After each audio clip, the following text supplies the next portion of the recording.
Channel and I hope आप सब काफ़ी अच्छे होंगे। आज की वीडियो होने वाली है Q&A वीडियो, जिसमें मैं आपको अपने बारे में बताऊंगी कि who is Mansi Singh Rajput actually. And ये वीडियो काफ़ी इमोशनल होने वाली है and it will be fun also. Without wasting any of time let's get started. And मैं हूँ प्रॉपर बिहार पूर्णिया से, आपकी बिहारी।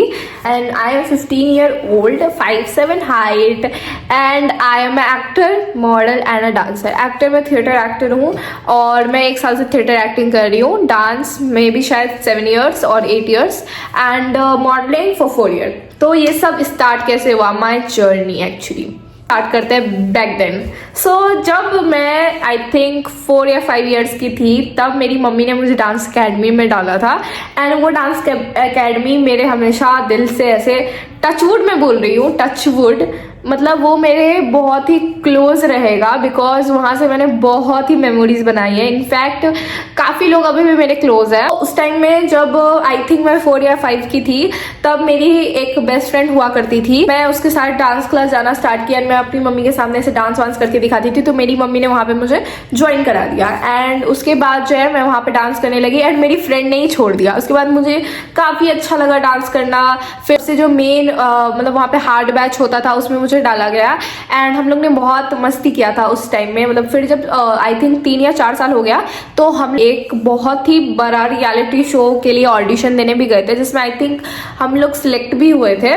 बट लॉकडाउन था उस टाइम में, लॉकडाउन लग गया, तो फिर सारा सोर्सेस खत्म हो गया जाने का या फिर वहाँ पे शो करने का, तो शो ही बंद हो गया। एंड हम लोग गए थे छत्तीसगढ़ एंड मैं अगर कुछ मेरे पास पिक्चर्स होगा तो मैं ज़रूर डाल दूंगी। यही सब करते करते मैंने मॉडलिंग का छोटा छोटा शोज करना स्टार्ट कर दिया। सबसे जहाँ से मेरा पीक उठा है, लाइक जहाँ से मुझे लगा कि हाँ मैं मॉडलिंग भी कर सकती हूँ, वो है mister and miss face of Bhagalpur. मैंने किया था 2024 में एंड मैं विनर बनी थी, first winner. And that was the moment I love the most. Like वो मोमेंट मेरे लिए बहुत ही अच्छा था, बहुत ही ग्रेटफुल था। एंड उसके बाद 2025 में आपकी मानसी बनी मिस हिमाचल एंड 2026 आ चुका है, तो स्टे ट्यून, अभी नहीं बता सकती मैं। हाँ, सब कुछ हो गया, बहुत अच्छा चल रहा है। बट उस टाइम में लॉकडाउन लग गया था। लॉकडाउन लगने के कारण मेरे पापा का जो बिजनेस था, जो फाइनेंस करते थे, वो सब भी रुक गया था एंड स्कूलिंग भी नहीं चल रही थी। तो मैं बहुत ज़्यादा ऐसे बैठी रहती थी, घूमते रहती थी। तो हम लोग क्या करते, तो हम लोग ने टिकटॉक बनाना स्टार्ट किया। यस, मैं वायरल नहीं हो पाई कुछ लोगों की तरह, बट मैंने कोशिश की थी। और मैं अपने सर के साथ, अपनी मैम के साथ बहुत सारा रील बनाती थी। एंड मैंने आपको जैसा कहा कि मैं बहुत ज़्यादा क्लोज थी अपने डांस अकेडमी के साथ, तो मैं लॉकडाउन में भी डांस अकेडमी ही जाया करती थी। हम लोग ने पूरा लॉकडाउन बहुत ही ज़्यादा मस्ती किया है, बहुत ही ज़्यादा। उसके बाद जब मैंने मॉडलिंग स्टार्ट कर दिया, मिस भागलपुर आई थिंक बनने के बाद भी मैं डांस क्लास जाती थी। एंड मतलब मुझे बहुत अच्छा लगता था। लाइक वो मेरे लिए एक बहुत ही टफ टाइम था, जब मेरे को बोला गया कि क्लास, मतलब जब मुझे क्लास, ये मेरा चॉइस है, जब मैंने क्लास छोड़ा था, ये मेरा चॉइस है टोटली। मेरी मम्मी भी नहीं चाहती थी कि मैं क्लास छोड़ूं, बट मतलब वो चीज़ मेरे लिए भी आसान नहीं था। जहाँ पे मैं बचपन से गई हूँ, जहाँ पे मतलब मुझे बढ़ते हुए देखा गया है, वहाँ पे अचानक से छोड़ देना is not a easy thing I think. बहुत ही अच्छी फैमिली बनाई है। मैं फ्रेंड्स भी नहीं बोलूँगी, मैं दोस्त भी नहीं बोलूँगी, मैंने वापस जाके फैमिली बनाया है। एंड गाइज हम लोग का बहुत ही अच्छा बॉन्ड था एंड बहुत ही अच्छा चल रहा था। बट मुझे अपना कुछ इंडिविजुअल भी करना था। तो इंडिविजुअल इसलिए करना था क्योंकि डांस अकेडमी में जाके आपका एक ग्रुप का बेसिस बन जाता है, तो मुझे कुछ इंडिविजुअल करना था। तो उसके बाद मैंने लिफ्ट कर दिया क्लास। तो मॉडलिंग पे पूरा अपना वर्क करना स्टार्ट कर दिया। फिर मुझे बहुत सारे शोज़ आए, ऑफ़र आए। फिर मैंने इधर ही 2026 में ही मतलब 2025 के लास्ट ईयर में ही, मतलब लास्ट दिसंबर के टाइम में ही दिल्ली में रनवे शो किया था, डिज़ाइनर फैशन वीक के नाम से, which was very good. Like बहुत ही अच्छा लगा, बहुत ही क्रेजी एक्सपीरियंस था। एंड वहाँ का भी व्लॉग मैंने बनाया था, बट मैं कभी सीरियस नहीं रही इस चीज़ को लेके कि व्लॉगिंग करना है। बट आज आई थिंक मुझे आप लोग को अपनी सारी दिल की बात, अपना सारा कुछ शेयर करना है। तो उसके बाद जो है मैं छोटे छोटे जगह पे मतलब ब्रांड शूट हो गया, कभी कोई जगह का प्रमोशन हो गया, कोई स्पॉन्सरशिप हो गई, ये सब करते रहती थी। Very tough time for me. Like हुआ क्या था कि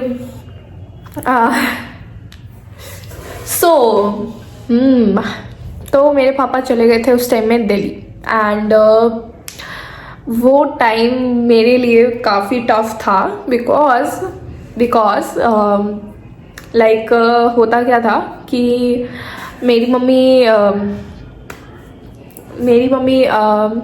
अकेले मतलब पूरा मतलब टाइम निकल जाता था, हम लोग साथ में टाइम स्पेंड नहीं कर पाते थे, और मुझे काफ़ी याद आ रहा था। उसका व्लॉग भी मैंने डाला होगा बेसिकली। एंड मेरी मम्मी मतलब बहुत ही अकेले पड़ गई थी, एंड मैं भी घर में नहीं रहती थी, तो that was very tough time for me.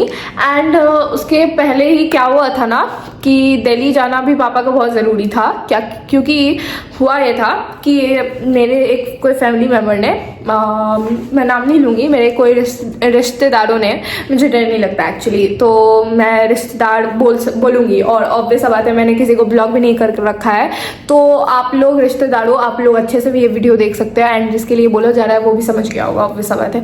तो someone did black magic on our family, and I think इसी कारण से मेरे पापा भी उस टाइम में मेरे से दूर हो गए थे, क्योंकि हुआ ये था कि हम लोग के घर में दिवाली का जो भी लड्डू वगैरह आता है तो वो आया हुआ था, तो जो बॉक्स होता है तो उसमें रखा हुआ था, तो मैंने और मेरे पापा लोग ने सबने खा लिया। तो उसके बाद मेरे पापा का बहुत ज़्यादा तबीयत ख़राब होने लगा, एंड मम्मी का भी तबीयत ख़राब रहता था, एंड वो घर ही लग रहा था कि बहुत ही ज़्यादा दम घुट रहा है उस घर में, एंड बहुत सारी चीज़ें पर्सनल थिंग्स हुए थे जो मैं आपको बोल भी नहीं सकती। तो यही सब हुआ था, एंड मेरा भाई हमेशा डिप्रेस्ड रहता था, मैं हमेशा डिप्रेस्ड रहती थी, तो यही सब होते गया कि बाबा ने, किसी ने बोला था कि आप बाहर चले जाओ, ये टूट जाएगा, ये जो भी आप ये चल रहा है माया जो भी बोल सकते हैं। तो मेरे पापा दिल्ली चले गए थे, उसके बाद सब कुछ नॉर्मलाइज हो गया था। बट द थिंग इज़ कि मेरे पापा ने जिस पे सबसे ज़्यादा ट्रस्ट किया था और उसी ने करा था ये चीज़। बट कोई बात नहीं, कर्मा हिट्स। बातें ख़त्म करते हैं। सो हुआ क्या था कि उसके बाद वो वही सेम आंटी, मैं आंटी बोलूँगी बिकॉज समझ जाएगी फिर वो, हाँ, तो वो आंटी फिर से मेरे घर आई थी, एंड उसके बाद हम लोग को तो पता था, तो वो कुछ सोन पापड़ी का डब्बा लेके आई थी, तो हम लोग ने वहीं पे ऐसे जाओ, ठीक है। एंड फिर उन्होंने मेरा सारा मतलब उस टाइम में हम लोग उस टाइम में नहीं किया था ऐसा, बट वो मेरा सारा ट्रॉफी देख के बोल रही थी कि बेटी को ये सब करवाते हो, पैसा कितना देता है। तो मैंने एक ही जवाब दिया, मैं ऑर्केस्ट्रा वाली दिख रही हूँ क्या जो पैसा लूँगी, ये मैं अपनी खुशी से कर रही हूँ, एंड इसमें मुझे मज़ा आता है। तो मेरी मम्मी ने बोला कि हाँ, आपको क्यों इतना दिक्कत हो रहा है, अगर मेरी बेटी जीत रही है तो क्यों आपके बेटे ने नहीं कुछ उखाड़ पाया क्या। Mummy proud of you. मेरी मम्मा इज़ लाइक मेरी सबसे बड़ी सपोर्टर। मैं अपने पापा को भी इतनी बड़ी सपोर्टर नहीं बोलूँगी कभी भी जितनी मेरी मम्मी है, क्योंकि जब मैं डांस क्लास जाना स्टार्ट की थी तब हम लोग राजपूत फैमिली से आते हैं, ठीक है, तो हम लोग में उतना ये सब चलता नहीं था, और मेरे फैमिली में कोई भी लड़की ये सब नहीं करती है, सबको ऐसे ही ढका कपड़ा ये वो फलाना भुगाना। एंड मैं पहली लड़की हूँ जिसने अपनी मर्जी के सब कुछ किए, लाइक दोस्तों के साथ घूमना, दोस्तों के साथ चिल आउट करना, वीडियोस बनाना, डांस करना, अपने मर्जी से जो मन करना, and that thing is paying off. Like उसी सब के कारण इतने सारे जो ट्रॉफीज़ है, जो मेरी जो आंटी है, सो कॉल्ड आंटी देख के जिनकी फट के 74 हो गई थी, वही आंटी को जलन हो रही थी। तो कोई बात नहीं आंटी, अभी तो और जलोगी आप। मम्मा is like my biggest supporter, like biggest. वो मुझे इतना सपोर्ट करती है, लाइक अगर मैं शॉर्ट्स नहीं पहनूंगी ना अपनी, मतलब अगर कहीं मैं गाँव गई, मैं शॉर्ट्स नहीं पहनी, मेरी मम्मी बोली कि शॉर्ट्स पहनो, तुम तो ऐसे नहीं रहती हो, मुझे पता है कैसे रहती हो। ऑलवेज विथ मी, लाइक चाहे कुछ भी हो, वो हमेशा मुझे पे ट्रस्ट करती है, हमेशा मुझ पर बिलीव करती है। मैं अगर घर में 2 दिन रह जाती हूँ तो मेरी मम्मी कहती है जाओ घूमो अपने दोस्तों के साथ, यही लाइफ है। Love you mamma. And I think कि मुझे कभी भी उनसे बेस्ट पेरेंट्स नहीं मिल सकती है। एंड ये भी मुझे पता है कि मेरी मम्मी की बराबरी कोई भी नहीं कर सकता है। एंड एक और चीज़ कि मैं आपको सच बता रही हूँ, मेरा हार्ड वर्क भी कुछ भी मैटर नहीं करता इस वक्त। अगर मेरी मम्मी मेरे साथ खड़ी नहीं रहती मेरे टफ टाइम में, जहाँ पे मेरे पापा ने भी मेरा सपोर्ट नहीं किया था, तो शायद मैं ये मॉडलिंग या डांसिंग नहीं कर पाती। यस, कभी भी। तो होता ये है कि अगर कहीं पे भी मुझे जाना होता है, रात के 2 या 3 बज जाते हैं रात के, but my mamma use to like get धीरे से खोलना, मुझे भेजना उस टाइम में। बट बाद में मेरा भाई हमेशा मेरी मम्मी का और मतलब हमेशा मेरी मम्मी का बात सुनता है एंड मेरा बात सुनता है। एंड वो मुझे लाइक हमेशा इनकरेज करता है कि तू जा यहाँ पे। एंड मेरे बर्थडे के दिन मेरा फेवरेट ड्रेस लाना, मेरे लिए कपकेक्स लाना और मेरे लिए मॉडलिंग के फॉर्म्स भरना, मेरे लिए ब्रांड फॉर्म्स भरना, ये सब भैया करता है। आई नो आपकी फट रही होगी कि कैसे इसको ऐसा भाई, कैसे इसको ऐसी मम्मी, कैसे इसको इतने अच्छे पापा मिल गए। तो जलो भाई जलो। This is it for my video. And आपको अगर और भी मॉडलिंग रिलेटेड या फिर डांस के रिलेटेड या फिर एक्टिंग के रिलेटेड क्वेश्चंस हो या फिर कोई वीडियो बनानी हो तो आप लोग ज़रूर मुझे कमेंट करना। एंड मुझे ऑलरेडी काफ़ी मैसेजेस आए हैं, मैं आपको दिखा भी नहीं सकती क्योंकि पर्सनल है, ऑब्वियस बात है, मैं आपको कैसे दिखाऊंगी। बट मुझे बहुत सारे आए हैं, तो अगर मैं यूट्यूब वीडियो में वो चीज़ दिखा सकूँ तो ज़्यादा बेटर रहेगा, क्योंकि इंस्टा पे तो कैसे दिखाऊंगी इंस्टा पे। तो गाइज आप लोग मुझे अभी अगर मेरे मानसी सिंह व्लॉग्स और मानसी सिंह मेन आईडी मानसी सिंह राजपूत नाम से आईडी है, अगर आप लोग वहाँ पे जाके मैसेज करोगे, DM करोगे, I will be definitely doing it. And yeah that's it for today's video. मिलते हैं अगली वीडियो में, तब तक के लिए bye bye, love you all.